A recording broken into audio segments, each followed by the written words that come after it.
are moving to the next agenda, which is the presentation. The presentation will highlight 3 great points. We will get the chance to understand more about boutique law firm, the constitutional law in Muslim countries, and about Sharia boutique law firm.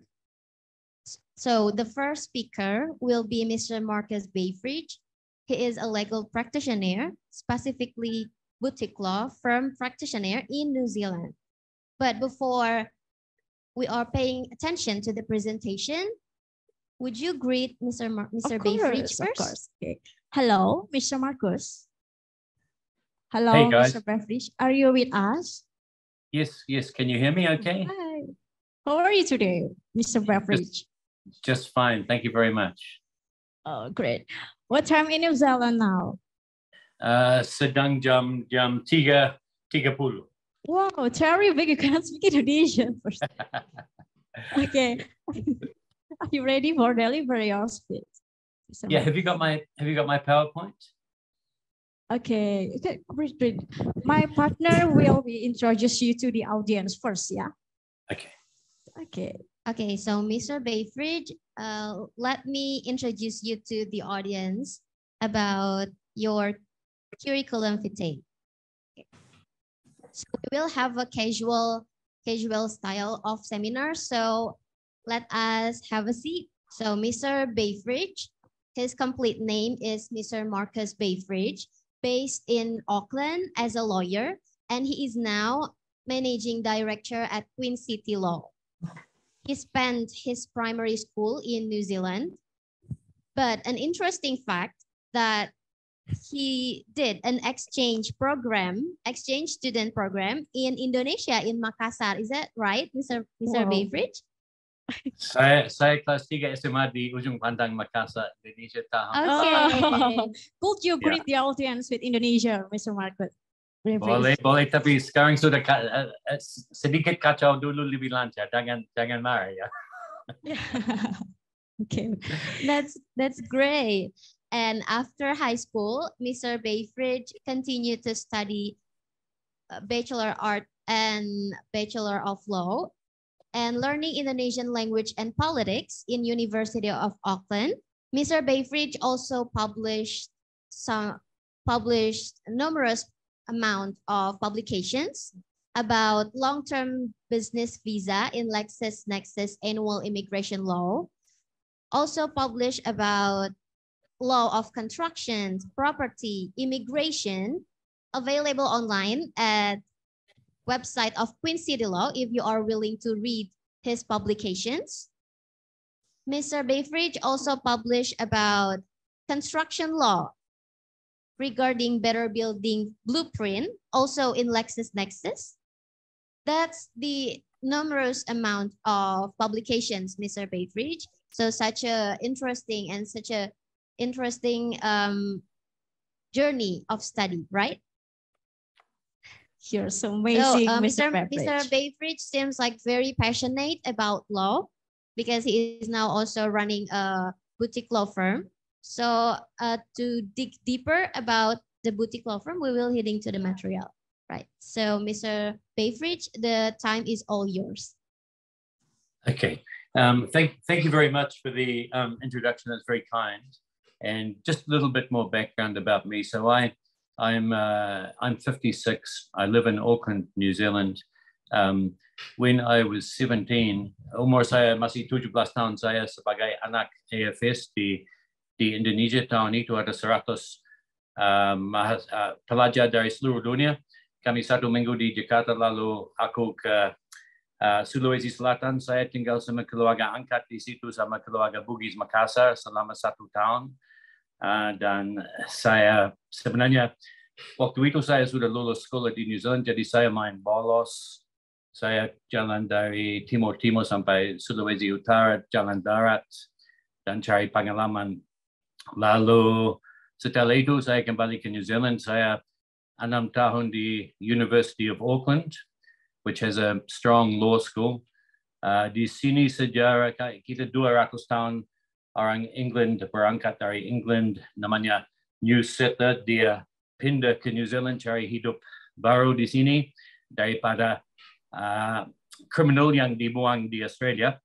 Dan jadi kami di sini common law, and then I kembali ke Indonesia selama 1 tahun untuk perdagangan. Lalu akhirnya saya di law firm di New Zealand yang paling besar namanya Bell Gully, dan saya ada klien dari Indonesia semacam Garuda Indonesia. Kami juga bantu kedutaan di sini, dan teman yang akrab sama saya, dia sebagai Bapa Duta Besar di Jakarta. Jadi kami kami sebagai tuan rumah Bapa Menteri UPAV ke New Zealand, and Indonesia sangat penting untuk New Zealand. Kami di sini penduduk cuma 5 juta, jadi kecil. Agama Islam di sini tidak besar, kecil juga. Dan saya hukum keturunan dari England di New Zealand. What else should I say? So going on to the boutique presentation today, I have practiced for 30 years as a lawyer. I currently have about 25 staff, 15 are lawyers, and we are in New Zealand's biggest city called Auckland, which is not the capital. And we have won the top boutique law firm of New Zealand for 3 years. And then this year we've been in the top 20 boutiques. And we also won the top property and construction law firm of New Zealand 5 years in a row, which is one part of our business that we're very passionate about. And so I have done quite a lot of the presentations at the New Zealand law firm management seminars. And the presentation today is on boutiques. And please let me know if you'd like me just to go through it or how you'd like me to address you. Can everybody see the PowerPoint at the moment? Pardon me? Is the PowerPoint on the screen? Hi, Pa Marcus. How are you? Good. Oh, okay, got it. Right. Okay. Yep, that's it. So that's the PowerPoint. Shall I take you through that? Pa Marcus, your voice is so clear, obviously. This is Imam. Hey, Imam, how are you? Yes, I'm good, but actually not so well today. I can't hear you so good. I'm sorry for that. Yeah. What's happening? Imam, shall I keep going? Yes, please. You keep going your speech. Okay, so if I want you to flip the page, can I just say flip? Please turn the page. Okay. Oh, okay, so you've already changed the language for me. There you go. Okay, so this is the contents that we'll be covering today. And wow, it's really well presented. So I'll go back to my English version, and the contents today is as set out on the screen there. What I might do, Imam, are you controlling this? Yes, I am. Okay, so shall I just say flip the page, or what do you want me to say? No. It will be the operator in the on the venue. Imam is just supervising it. Okay. All righty. Lisa or Dewanti or the operator, if jika Pak Marcus bilang flip the page, maka tolong itu diganti halamannya ya. Yeah, it's okay. Okay, and you guys tell me if it's interesting or boring, or you just want to have a discussion. Just let me know, because I don't mind whichever way you want to do. If you just want to talk about, what it's like being a lawyer in New Zealand, or some of our experiences dealing with Indonesian clients, you just ask me. But otherwise, I'll just continue on with this boutique law presentation. But I'm happy to answer any questions at any time. Okay, so for the boutique law firm, like I said, in New Zealand, we have a population of about 5 million people. We have 15,000 lawyers. So it's about 333.3 people to one lawyer. And when we say what is a boutique law firm, to give that some context, in New Zealand, for example, pretty much same in Australia, we have large national firms. We have firms like Dentons, which is the largest law firm in the world. And then we have about 5 or 6 other major law firms here in New Zealand who all compete for the largest corporate clients. Then we have the medium-sized firms, and then we have boutiques like us, and we have barristers sole. So barristers sole are mainly advocates, specialists in things like criminal law and such like, and they get the name of what used to be Queen's Counsel and is now called King's Counsel for the top advocates. So they are a separate bar, and they should be instructed by barristers and solicitors like myself. It's probably a bit confusing, but that's the same way that it operates in England and most of the Western jurisdictions. So the large national firms they will obviously cover most areas of the law, from taxation to resource management to property and construction to corporate law. And some of them have strong international synergies with some of the other bigger legal providers. But today we're talking about boutiques, and boutiques, some people think of boutiques always as small law firms. That's not always the case. And some of the largest law firms, some of the boutiques, the leading boutiques in the world, are actually quite large. So now going to the PowerPoint, we just get the background. Boutique is a French word. It came from a French word called botica, and it means a specialized practice, like a fashion store, often dealing in elite and unique items. So it's a very specialized practice. A boutique law firm is a law firm which specializes in specific areas of the law, rather than just offering general services and assistance. And such firms are popular with those involved in complex branches of law, such as maritime law, insurance law, immigration law, intellectual property, litigation. Here in New Zealand, we've put leaky building because we have about a $50 billion leaky building problem, where a lot of the high-rise apartments have been leaking and have to get re-skinned, property development, and environmental law. And the lawyers at leading boutiques, they pride themselves on providing exemplary service in the field of interest. Can you please flip the page? As mentioned, the size of a boutique firm is not a given. It can actually be a large firm. So you could say that some of the big maritime law or aviation law firms can be considered boutique, as they apply to firms that focus on particular niche areas of law, regardless of the size. The best international definition for a boutique is a firm with a single or a small number of closely related practice areas or sector focuses, irrelevant of the size of the practice. And now, just in the New Zealand context, we talk about in New Zealand, we have a couple of leading specialized litigation practices, such as Shortland Chambers or Bankside Chambers. And they're the guys with all the leading silks or King's Counsel, who are usually, they're often the most expensive and the most skilled advocates in the courts. And some are charging $1,200 an hour for their time here in New Zealand. What is a boutique law firm? When most people consider boutique firms here in New Zealand, they are looking at specialized smaller practices with strong reputations in their areas of specialization, and they are increasing a little bit. One of the reasons for that increase is the large law firms often make people retire at the age of 50 years or 55 years. They must stop being a partner and they must retire from a firm. And of course, a lot of people who are 50, 55 years old still have a lot to give. They still have a lot of intellectual horsepower, and for the collective brains trust of those sort of organizations, if you're only 50 or 55 and you have to be put out to pasture or retire, then you may go and set up your own boutique practice and sometimes take clients with you. And so just there, we've listed some of the leading firms in New Zealand.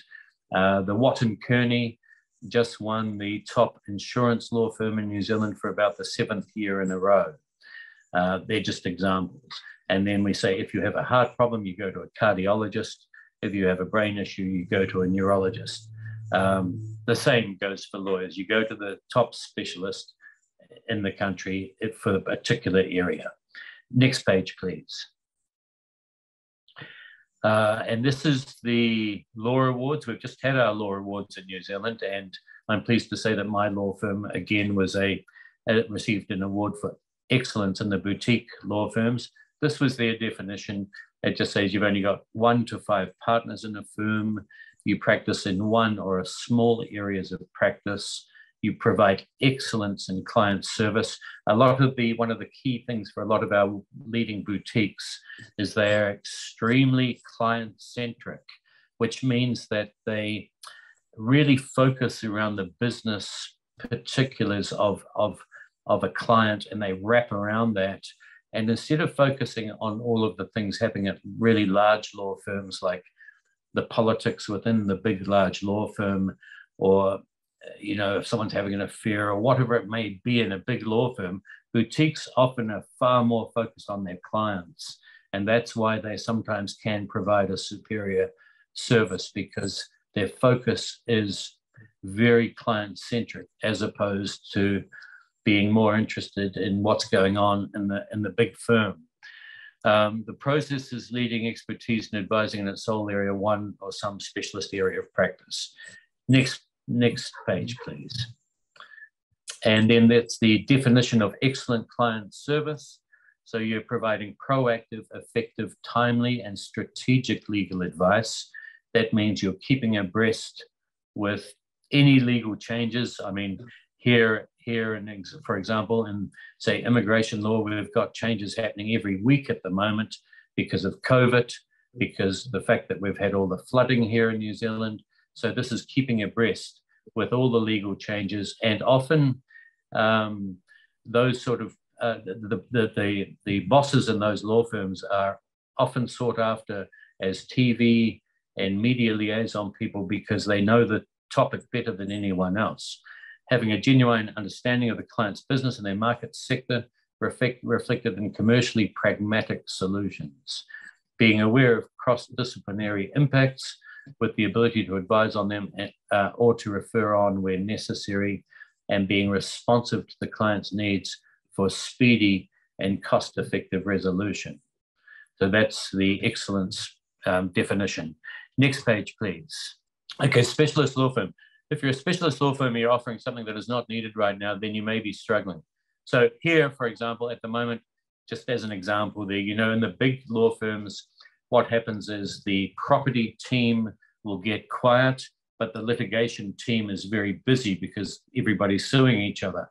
Or at different times in the marketplace, depending on what the economy is doing, the litigation guys won't have much work, but the property team is really doing well. And sometimes within a bigger practice, there'll be resentment about profit sharing between the partners as to who keeps what profit in the larger firms.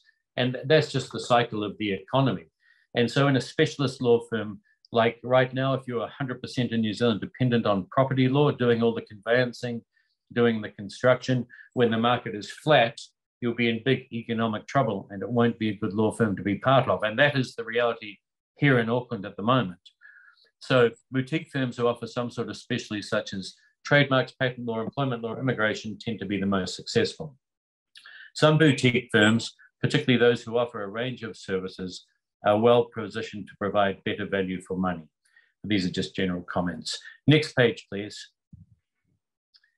The boutique firms with lower overheads and significantly fewer costs are almost entirely reliant on the quality and reputation of their people. So what we have at the moment in the New Zealand legal marketplace is that some of the senior associates and senior lawyers in these leading boutique firms, they are getting some of the best salaries in the market. They're getting paid the best, and that has put the cost of production for the law firm owners up from what used to be about 30% for the staff salaries. It's gone up to 60%. So the profitability for the partners has come down quite a lot. And with our brain drain, and a lot of what happens in New Zealand is the top guys get recruited to Sydney, Hong Kong, and London. And then they have to backfill that space. And then they get the experience in the bigger firms, and they come back and join some of the national partnerships. But at the moment in New Zealand, there is, like most of the Western countries, there's a real talent war at the moment. So we're seeing a lot of our experts leaving to get better packages in London, Sydney, Hong Kong, which has always happened here in New Zealand. And then it says all law firms have to offer is their people and their relationship with clients. The rest is not worth anything at all if you don't have the people.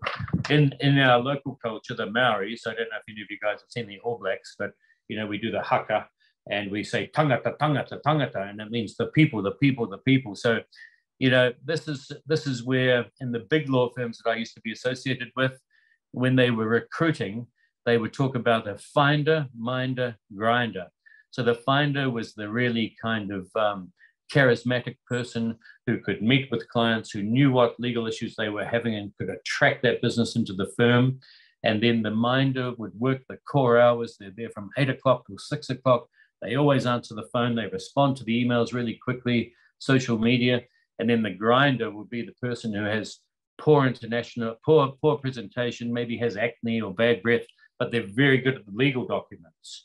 So you say finder, minder, grinder, but nowadays they are really after people's persons, people who can mix with people, who have the good soft skills, who can win the business and have a combination of all of those three things. The next comment is it all depends on whether your firm can hold together during the tough times or whether you're just out to make a buck. I'm not really sure why that's there, but anyway, next page, please. And this is here again in New Zealand context. There's an increasing need for smaller firms because the supersized practices tend to go after many of the same large clients. That's true. Boutique law firms represent a variety of clients all the way from large corporations to individuals. Boutiques don't try to be everything to everybody. A selective, narrow practice allows lawyers more personal freedom. And there's a comment there. Although I don't have the same infrastructure as I did at Clifford Chance, you get a lot of time back when you leave a big firm. The amount of internal time you spend in large firm is enormous. Well, that's partially true, not 100% true. But if you are able to practice in an area that you're passionate about, then you may be more focused. Next page, please. Okay, so these are the common traits of some of the top boutiques in New Zealand. You have very strong, charismatic leadership, high-profile individuals. They're often considered New Zealand leading practitioners in their areas of specialization. And as I mentioned previously, a lot of those lawyers will be constantly on TV, in the media, on radio, in the newspaper, giving comments because their opinion is sought after. And that, in a way, drives a lot of business to those law firms. Boutiques, the top ones, are also innovative and entrepreneurial and quite commercially focused in many ways. Next page, please. And again, more common traits. The boutiques often punch way beyond their weight. So for the larger firms, if they're dealing with a good boutique, they will always treat them with respect because they know that intellectually they will be on par and they'll have the same sort of firepower. So there's no hesitation taking on the big guys. Yeah, in some cases, other people in the practice must tie their harpoons to the alpha owners or off you go. That's a trait that we've seen in some of the boutiques. The boutiques are often also very strong marketeers. And one of the weaknesses with that kind of philosophy is it can be about the man, not the company. And one of the issues that can prejudice the boutique firms is succession planning. A lot of the best boutiques in New Zealand also have very cool offices and cultures also, and websites and leaders in the social media space also. Next page, please. So boutique, therefore, denotes sexy, fluid, specialized, fast, client-centric. All I need is my laptop and my brain. We had, after the earthquake here, we had lawyers working out of their cars and stuff, and knowledge is everything. Next page, please. Boutique, if you compare a boutique to a large firm, factors which sometimes make the boutique law firm inherently competitive include specialization, lower overheads, fewer costs, the speed, delivery of decisions. That one there, I think like in my old firm, we had about 70 partners. So they brought in a management function to make the process of making decisions quicker like a corporate, but it's just a bit clumsy sometimes to have 70 people all agree on something when you're dealing with boutiques where there'll often only be several leaders and the firm is much more in touch with what is going on every day. For example, my practice, everyone in the firm, everybody from receptionist to the boss, We meet every Wednesday, 10 o'clock, coffees, around the board table, and we have 1 hour together, and we all know exactly what's going on throughout the firm. And lately, because of COVID and working from home and public transport issues and the flooding we've had in New Zealand and all the difficulties we've had, we managed to do all of that on Zoom without losing profitability. So we're very pleased, unlike some other businesses, we could maintain our profitability. But the speed and the ability to move quickly and exercise decision-making efficiently and fast, I think is a real benefit for boutiques. With the flexible billing options, lower cost structure, more flexible on payment terms. When you get paid, pay me, harder on large firms given big bill wage. Well, just as a general comment, in New Zealand at the moment, there is a lot of pressure on the traditional profitability that the big firms have been earning. You know, the partners in the larger firms are still pulling in $1 million a year profit out of their businesses, but it is compressed now, and people, even the corporates, the in-house legal counsel, there's a tightening of the legal spend.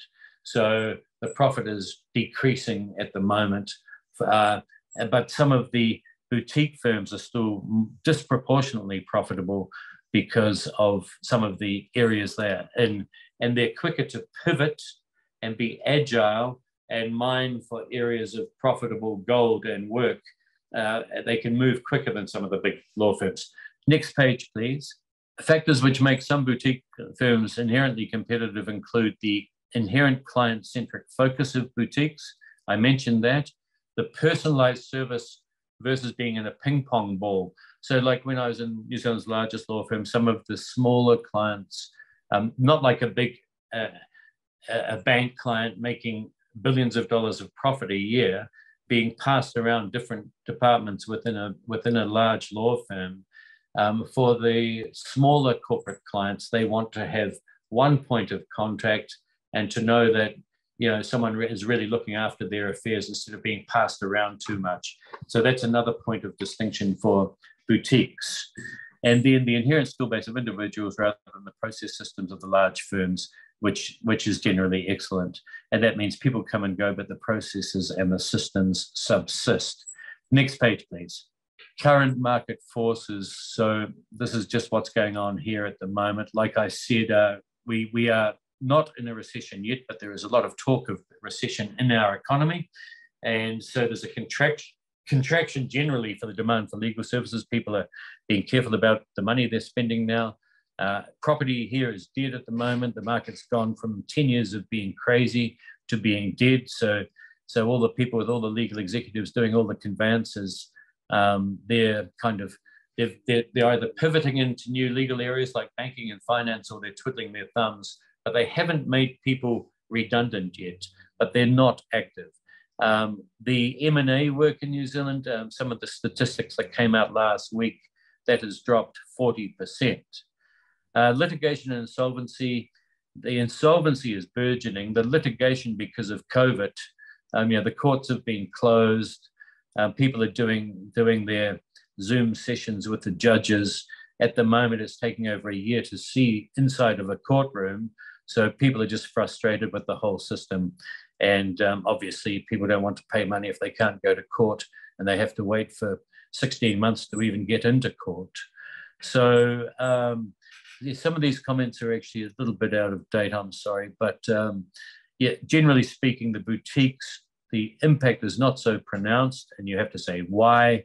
And as I've mentioned, the fast decision-making, the ability to pivot into other work quickly, and the ability to rationalize the overheads and the padding. So those are the reasons why the boutiques tend to still be going strong, even in a tougher market. Next page, please. So these are just some examples. In our case, we saw a slowdown in the property development. Although some of the projects we're involved with have a long tail, we strategized. We decided to get actively involved in more contentious work and exploit our strong networks in property and construction. Also, our property lawyers pivoted from conveyancing work to banking and finance, as I mentioned. So this is just some of the examples of how we've managed to remain profitable in difficult economic times. And that's talking about instructing different senior counsel, the King's Counsel, the KCs, where we become the instructing solicitors. The delivery of that process took weeks to implement, not months or years, and has proved profitable for us. Next page, please. Yeah, this is one of our famous King's Counsel, Bruce Gray. He was talking about the stock market crash in the 1980s, which had a dramatic impact on our economy and most of the Western economies. And he said, like for 12 months, people don't know what to do. Then they start blaming each other, and then litigation happens and everybody sues each other, and the court lawyers make good profit while the sun shines. Next page, please. So we're just asking the question, is there room in our small New Zealand market for more boutique law firms? And the short answer is yes. And we've seen some really, really smart firms. The one that just won all the law awards specializes in in-house legal counsel. So they are a firm, I think, of about 30 lawyers, and they provide all the corporates with in-house lawyers, and including their own team when people are on maternity leave or sickness leave or whatever. And they've found a gap, they've found a niche, and they've exploited it and done extremely well with some very charismatic female leadership. That firm is called Juno, Juno, if anyone is interested to have a look at them. Very smart operation. So some will be forced and some will be successful. Considering Australia and USA, we're talking about the recruitment of New Zealand lawyers. Oh, yes. And a lot of New Zealand, like construction lawyers, have gone into the Middle East. But as I said, they get picked out of our marketplace. Some end up in the USA, but traditionally the career path for Kiwis is, Sydney, Singapore, Hong Kong, London. And just talking about the restructuring, so some of the support staff, we haven't really seen much redundancy. And in fact, unemployment in New Zealand is very, very low at the moment, which is, that's what it is. Next page, please. Okay, so this just talks about some of the new boutiques like us, Queen City Law, where, as I said to you, we've won the top boutique law firm of New Zealand 3 years in a row. And recently we gotten the Excellence Award. We expect more of these. We expect, and one of the drivers is the forced retirement of the lawyers from the big law firms at age 50 or 55, which in some ways is still young. Next page, please. It's just another reason for people to go and set up boutique law firms in New Zealand. Next page, please. Okay, and this is just a general comment about boutiques. It says, like nightclubs and restaurants in Auckland, which have a really high churn, high turnover, some of the boutiques will succeed, others will not, and some institutional types may be sucked up again into leaner, bigger firms as the economy picks up and the demand for legal services increases. In the meantime, nevertheless, bottom line with virtually all law firms is if they are profitable, they're generally happy places to be. And if not, like any businesses, change will be coming. And that's talking about people being made redundant, etc. Next page, please. So increased place of boutique law firms. So it's a safe bet there will be more breakaways from some of New Zealand's largest law firms for many reasons that include the catalyst of being in recessionary times and the impact on practice. So yeah, just on that one, we had, for example, the family law team broke away from New Zealand's one of New Zealand's most successful and profitable large law firms, Russell McVeigh. The family and private client team, they all left together and set up a specialized boutique practice, which has been very successful. And we've seen a few of those. So, and then B says, break away from the office politics and management responsibilities and get back to client work. What that's saying is that in the large national firms, there is a lot more politics, a lot more management. And in the boutique firms, they are faster, more nimble, more agile, and much more focused on doing the client work. The profitability, winners and losers, we're looking to retain clients priced out by major law firms' fee structure, or no longer having to subsidize less profitable parts of the firm. Many of the larger firms require retirement at age 55, but those lawyers still have a lot to give. And then independence and freedom, being in control of your own destiny. Next page, please.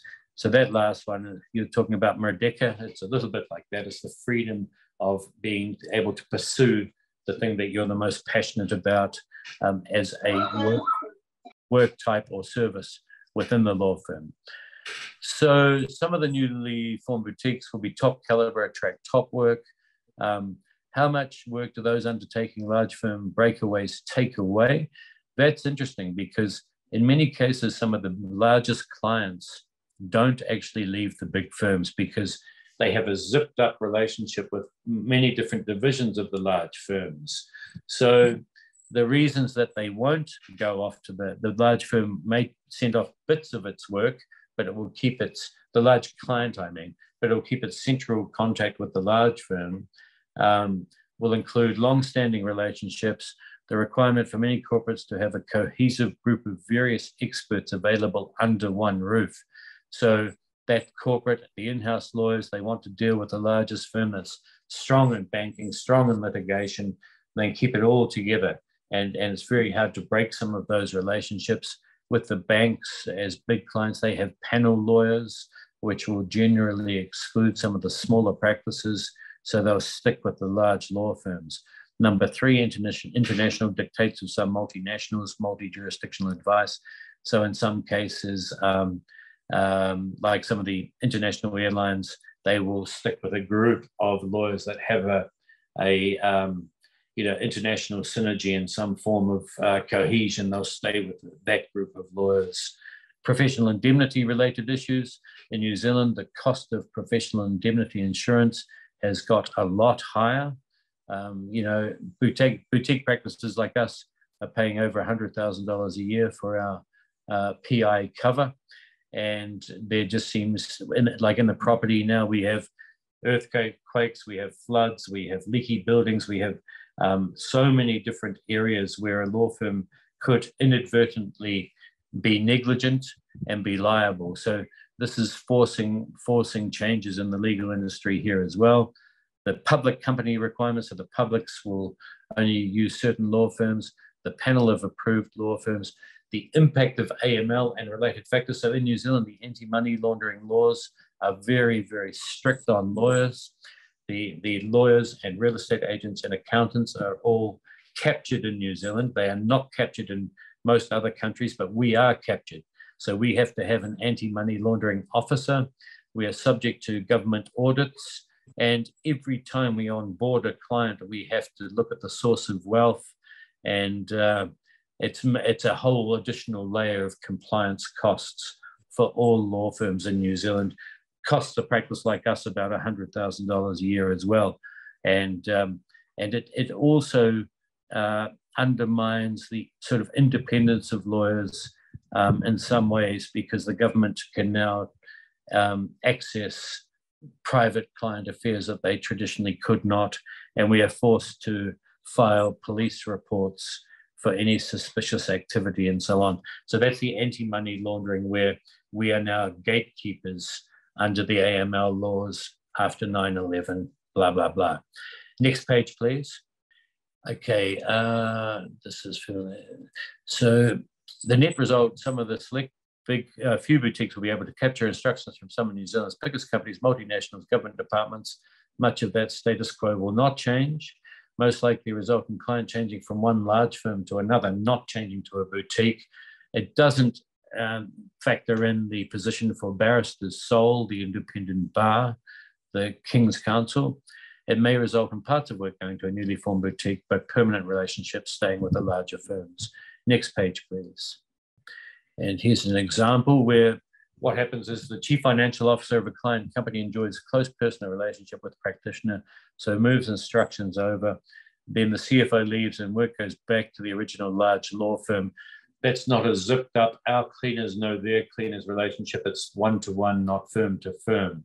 Nevertheless, given the way the large firms operate, coupled with some of the natural competitive advantage boutiques enjoy, the flexibility, the size, the speed, there can be no question that it will be becoming increasingly opportunities for boutique firms to thrive in some areas that are traditionally just for the mega firms. And then we just talked about how many lawyers to people. So one lawyer to 333 people in New Zealand, with about 15,000 practicing lawyers. But a large chunk of those are in government departments and in-house legal counsel. So in private practice, I think it's closer to about 10,000. Next page, please. Okay, keys for growth, catalyst for the recession, pendulum swinging back from consolidation towards recession-proof niche practices, separating themselves from struggling behemoths. That's a big sentence. Increasing need for smaller firms because the supersized practices tend to go after many of the same large clients. Boutique law firms represent a variety of clients, all the way from huge corporations to individuals. Boutiques don't try to be everything to everyone. Selective, narrow practice areas allow lawyers more personal freedom rather than, say, feeding off the corporate department. Inherent impediment for boutiques, succession planning, next generation, same drive. I'll just expand on that last one. So actually, that should be under the kind of threat of boutiques. So can we go to the next page, please? Yep, we've covered that. Next page, please. Yes. Next page, please. All right, well, this is a bit of a summary. We predicted, and it is true, that we've got more boutiques popping up in New Zealand. I assume the same thing will happen in Jakarta and Surabaya and Medan.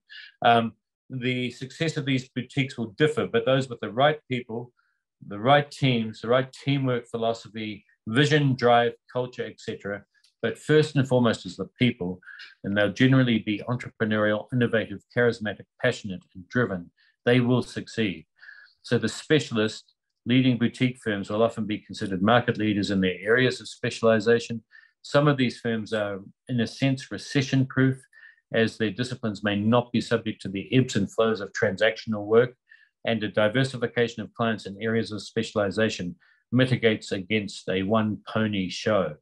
And then the systems, the legal boutiques have, excellent legal databases, research engines, precedent systems, and other technology that is on par with some of the larger firms. Next page, please. As I mentioned, with the boutiques, your reputation, the leaders of those boutiques will often have more media penetration and airtime than New Zealand's largest firms. That is clearly the case here in New Zealand. The leading boutique leaders of those practices are way, way more active in the media.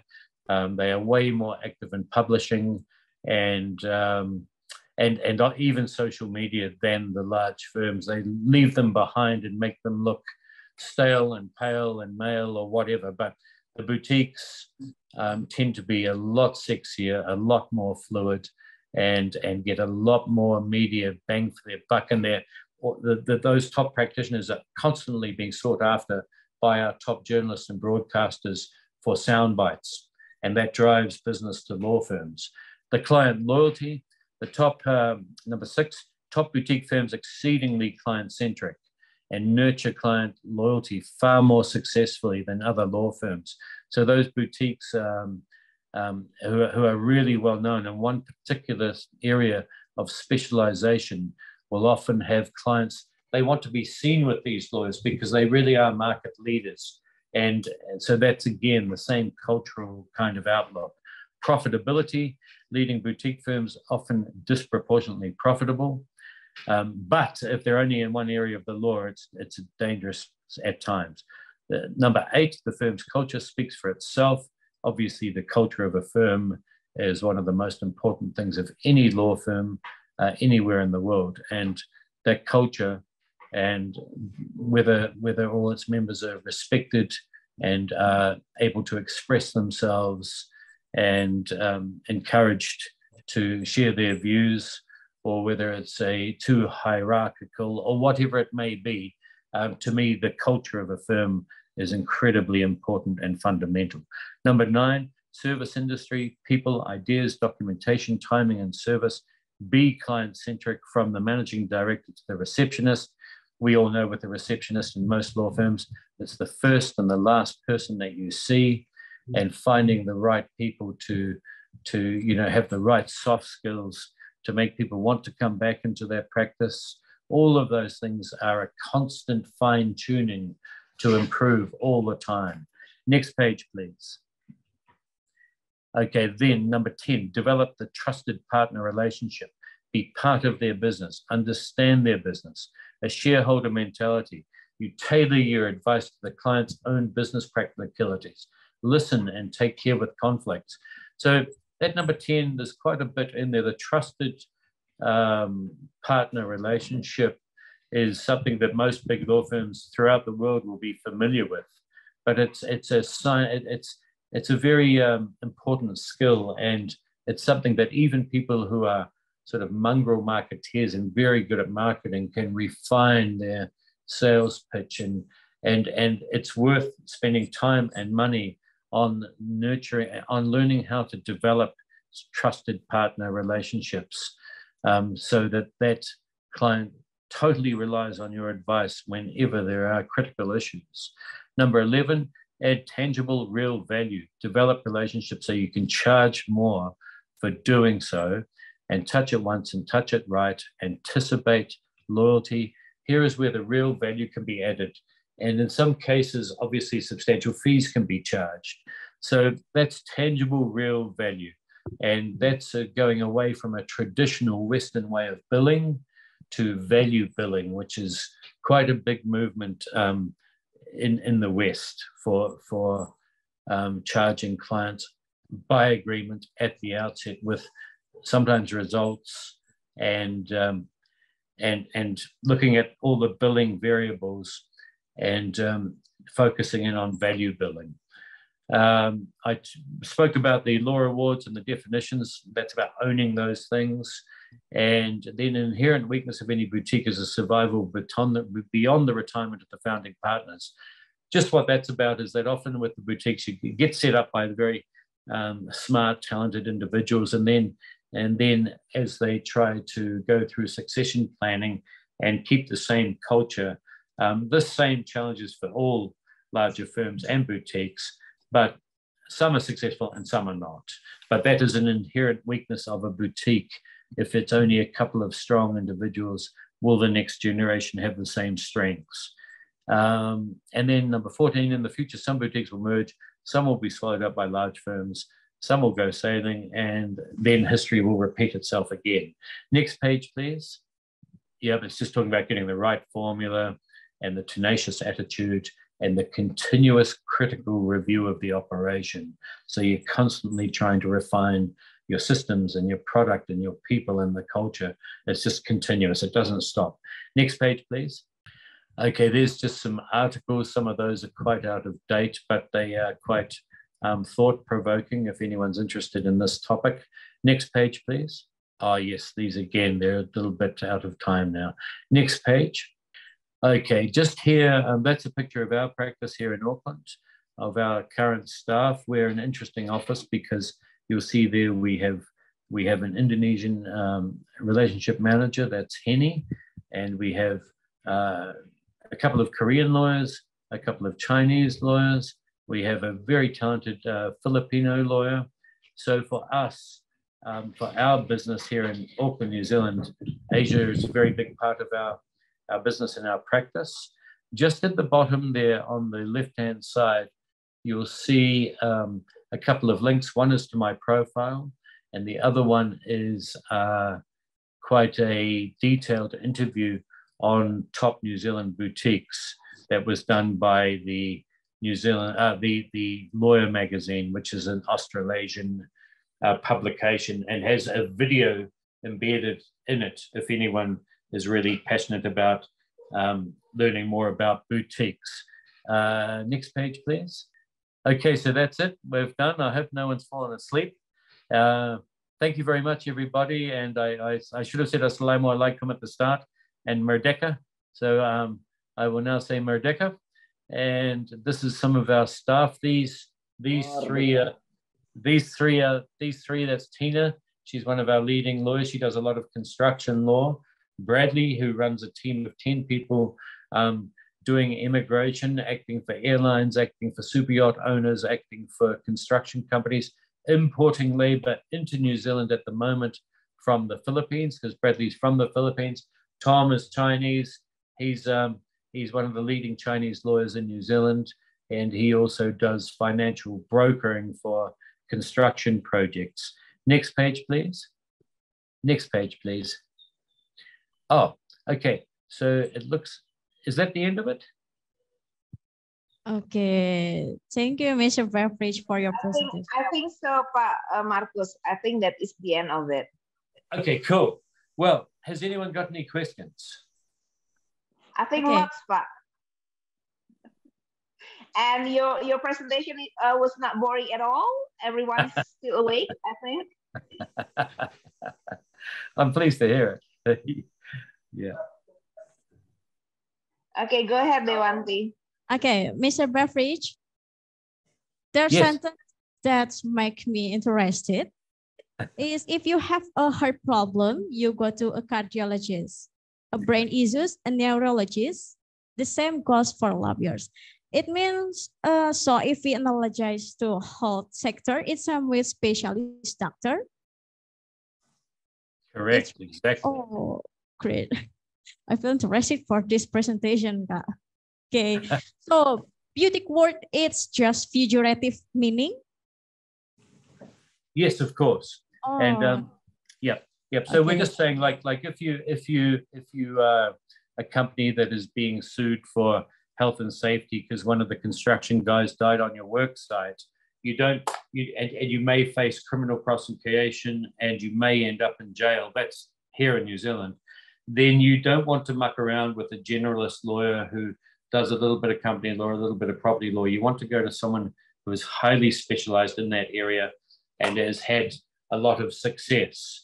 Or as we've just seen today, we have, well, it's a strange topic to talk about at Sharia law, but we have a lawyer who's very, very specialized in liquor licensing, which is where the council gives premises liquor licenses and takes them away if they breach the liquor license rules.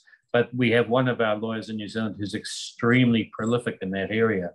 So again, he's leading boutique practice in a very specialized area. And it's the same, as you said, exactly the same reason. If you had specialist health, you would go to someone who's highly specialized, not to a GP, not to a general practitioner. Oke, guys, jadi gini, tadi ada kalimat, jika kamu punya masalah jantung, kamu bisa pergi ke kardiologis. Jika punya masalah otak, bisa pergi ke ahli syaraf. Begitupun dengan pengacara. Nah, ini juga sama seperti beauty law firm yang tadi Mr. Beveridge sampaikan, bahwa ada firma hukum yang menangani tentang properti, maritim, dan imigrasi. Jadi ada spesialisasinya. Kalau kita analogikan ke dalam kesehatan, lingkup kesehatan itu sama seperti dokter spesialis gitu. So, Mr. Beveridge, let my partner to delivering to audience about the conclusion. Yeah. Yes, please, Kanisa. Okay, so the conclusion. Sorry, langsung conclusion kah? No questions? A little bit conclusions. Conclusion just first. to make clear, Okay. everyone could ask the question. Mungkin conclusionnya bisa in Indonesia juga, jadi teman-teman bisa sedikit paham. Is it okay, Pak Markus? Conclusion in Indonesia in bahasa? You guys are so clever and smart. I don't mind what language you use. Pakai bahasa gado-gado. Siap, pakai bahasa gado-gado. Oke, jadi tadi yang sudah disampaikan Pak Markus ya, sahabat-sahabat, boutique law ini bukan hukum yang menghandle toko butik pakaian ya, tapi butik ini bahasa kiasan yang tadi disampaikan Dewanti juga. Boutique law is a law firm, jadi firma hukum yang mengatasi masalah-masalah tertentu seperti dokter spesialis tadi. Karena kita juga kalau ke dokter spesialis lebih ditangani dengan baik, dokternya lebih paham mendetail. So it goes the same way for the law firm. Jadi hal yang sama juga di law firm, di firma hukum gitu. Jadi boutique law ini merupakan para spesialis yang membuka pelayanan hukum, pendampingan hukum untuk masyarakat di negaranya. Seperti itu ya kan, Dewanti? Iya. Thank you, Kak, for the conclusion. Selain itu, So we're coming to the Q&A. pelayanan dari butik law ini juga karena areanya lebih sempit, the narrow sector or the narrow area, so it is really client oriented. Karena lingkupnya lebih kecil, jadi pelayanannya juga lebih berorientasi kepada kepuasan kliennya. Gitu. Lebih fokus lebih ya, fokus Kak. kepada kliennya karena lingkupnya lebih sempit daripada perusahaan-perusahaan besar seperti itu ya. Dan kemudian juga di dalam manajemennya sendiri tadi Pak Markus also delivered juga menyampaikan bahwa people fokus to the people in the firm itself, gitu. Fokus kepada orang-orang di dalam perusahaannya juga apa ya? Jadi harus bagus ya sumber daya manusianya juga. Sumber daya manusianya juga sangat diperhatikan di dalam boutique firm ini Jadi sendiri. memang spesialis yang paham betul dalam bidang itu ya. Betul. Okay. Now that we're coming to the Q&A session, we'd like to have 3 questions from the audience here. Please raise hand if you have a question. Oke, sesi tanya jawab untuk sahabat-sahabat di online yang di Zoom maupun di yang hadir di tempat acara. Jika ada yang ingin ditanyakan boleh raise your hand. Boleh bahasa gado-gado ya. As Mr. Beveridge said, it's okay. Maybe you want to know about political film deeply. This is the gold opportunity to ask to Mr. Marcus in person, face to face. Kesempatan emas ya Pak Markus ya. Bisa ngobrol, bertanya dengan Pak Markus langsung. Come on, guys. Okay, our head of department, Ustadz Dadan. Oh, there are 5 hands. Oh, okay. Right. Yes, Mrs. Fitri. Okay. Please. Jadi saya duluan nih. It's okay, no problem. Okay. Pak Markus, as I can see from your presentation and your explanation, Pak, I don't see any Indonesian lawyer in your team. Is that correct? Yes, we have a Indonesian client management relationship manager her name is Henny, and she was a secretary in a Singapore law firm for 10 years, and then her and her husband and the kids came over to Auckland and have worked for me for several years. So Henny is dia seorang semacam prokem dari Jakarta. Ini manusia Markus manusia rakus prokem lebih bagus ya. So she's very good at business development, and because of the time difference, because what are we? We are 4 or 5 hours in front of you, right? So 6 hours.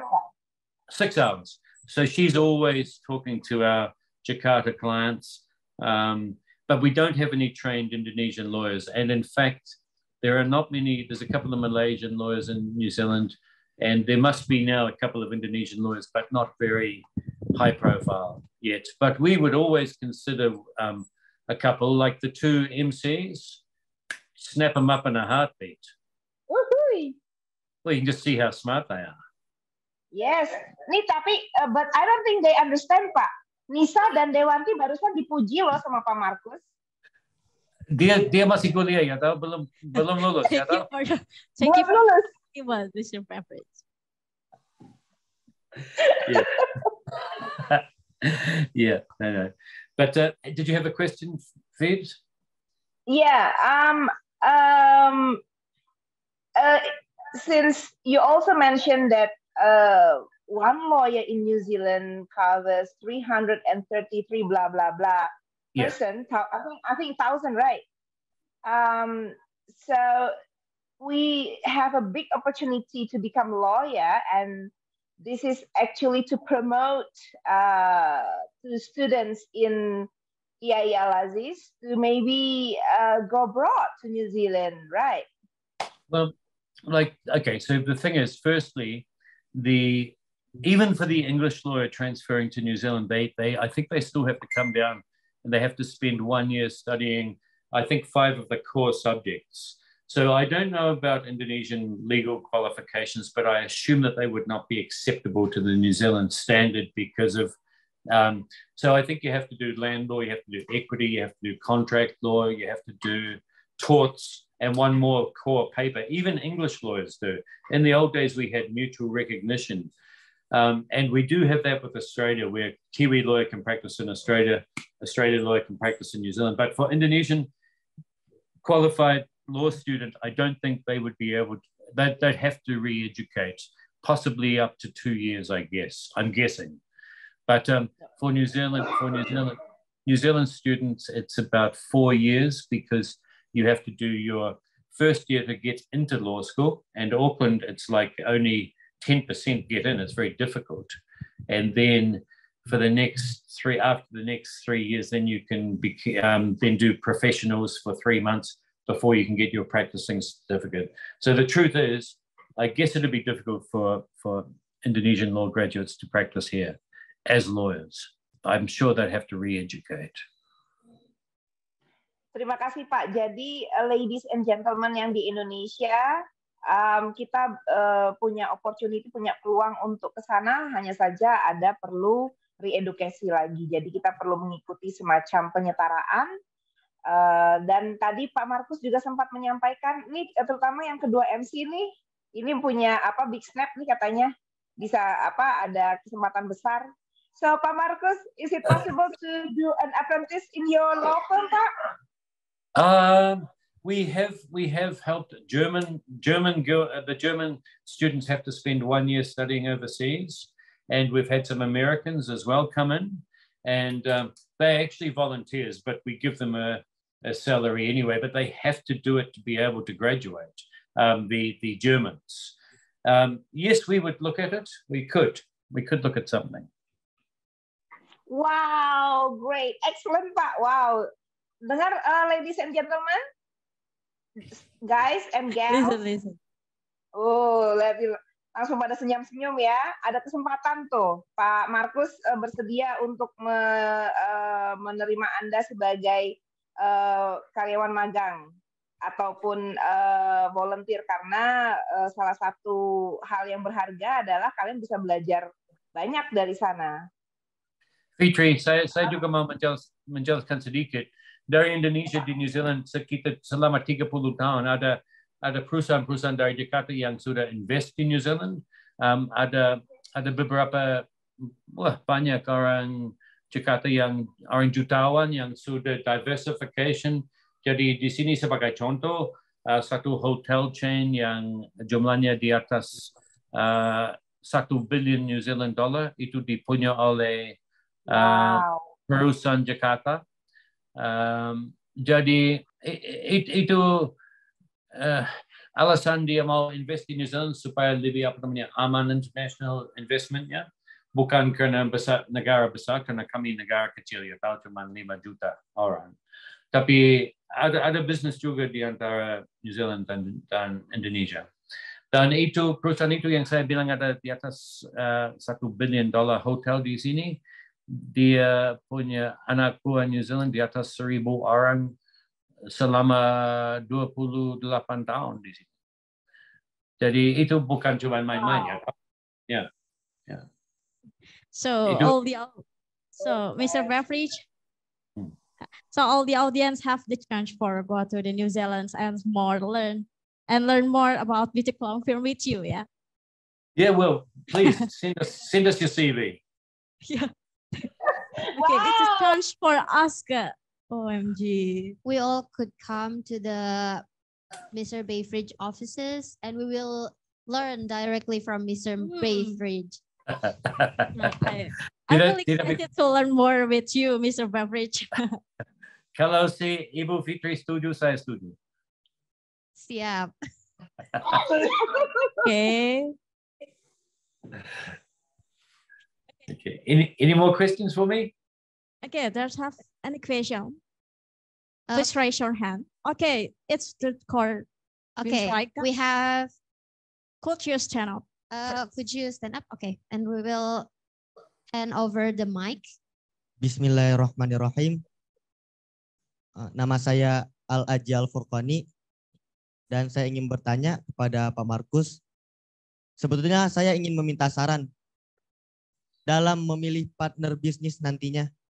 Apakah dalam memilih partner nantinya saya harus memilih orang yang mau atau orang yang bisa untuk saya berikan kepercayaan. Sekian. Alhamdulillahirabbil alamin. Give applause for what's his name? Al-Azia. Al-Azia. Give applause for Al-Azia. Thank you for the question. Okay.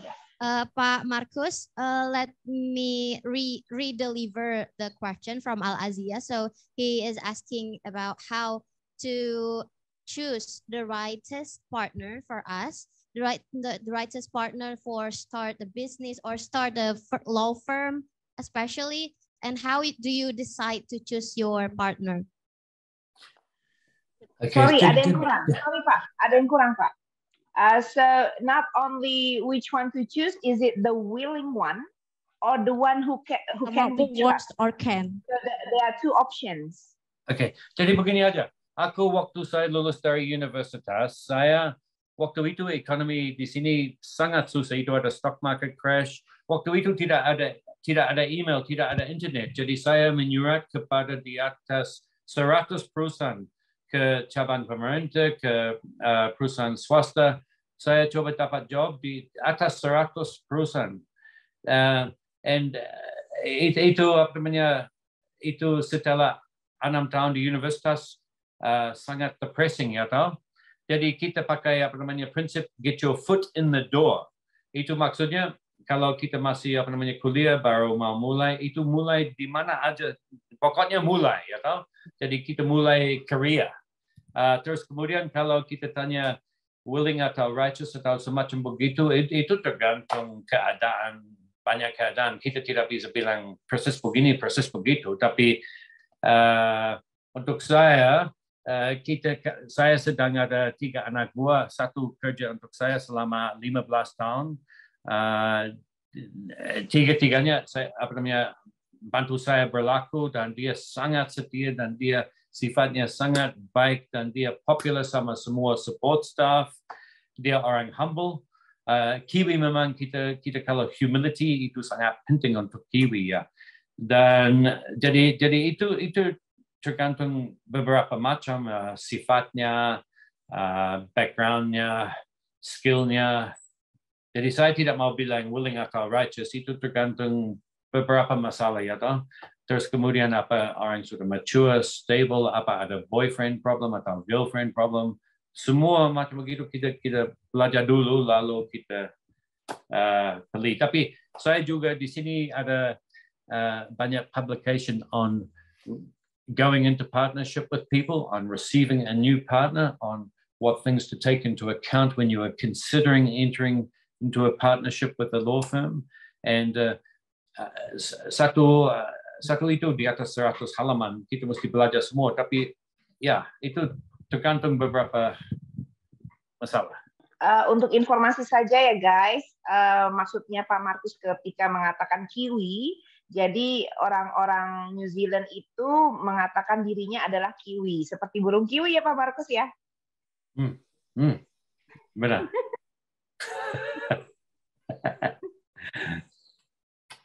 Okay, thank you, Mr. Beveridge. There's any question? Ada itu di chat, silakan dibacakan.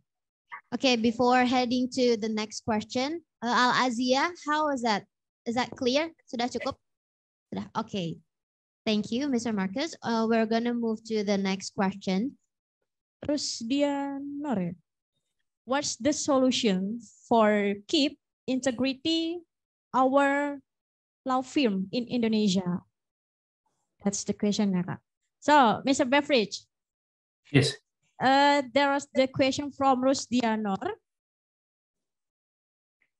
What's the solution for keep integrity law firm in Indonesia? Okay, well, I mean, we have solution there. how to keep the integrity in the law firm? How to keep the integrity of the law firm, especially when we accept the offer to handle the problematic case, and they will do like the threats or something to our family and to our law firm. How to keep the integrity of our law firm? Okay, that's a very poignant question. In New Zealand, we recently had one of our major law firms had sexual deviancy from one of the top partners in the firm, with too much alcohol in the law firm and young female graduates, and that firm has been notorious for 5 years until the Law Society finally struck off the responsible partner who had been encouraging this behavior. And it actually brought all New Zealand lawyers into disrepute in the public, because it just kept coming on the news cycle again and again and again. Sexual deviancy inside one of New Zealand's largest law firm, and we all got really sick of it, actually. But we in terms of death threats, that's something I haven't personally had any experience with, although we do have very strong criminal underbelly here, with very well organized gangs, and and New Zealand's very open, so you can approach anybody. It's so easy in New Zealand. There's no real high level of security. So the answer to that question, I guess, is really that you need very good mentorship.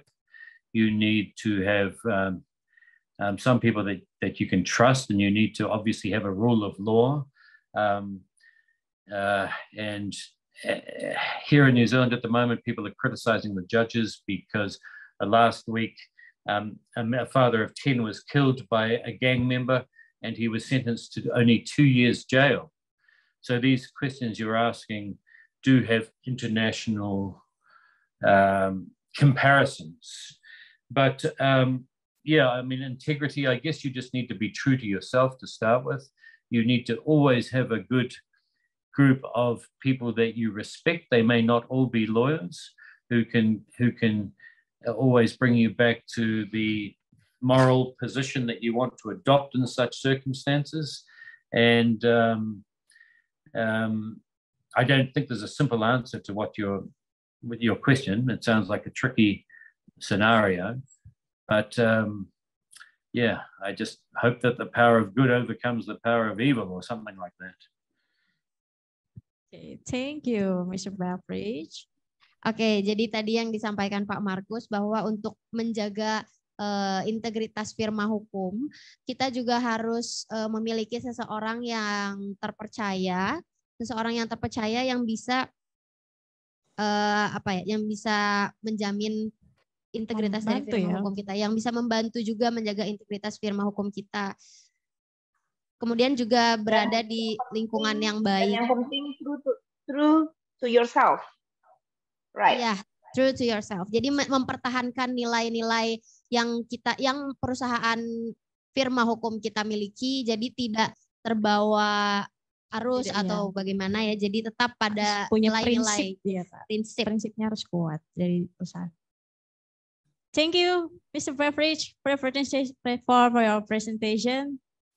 We wish we can go to New Zealand together and meet with you next time. Thank you very much for hosting me.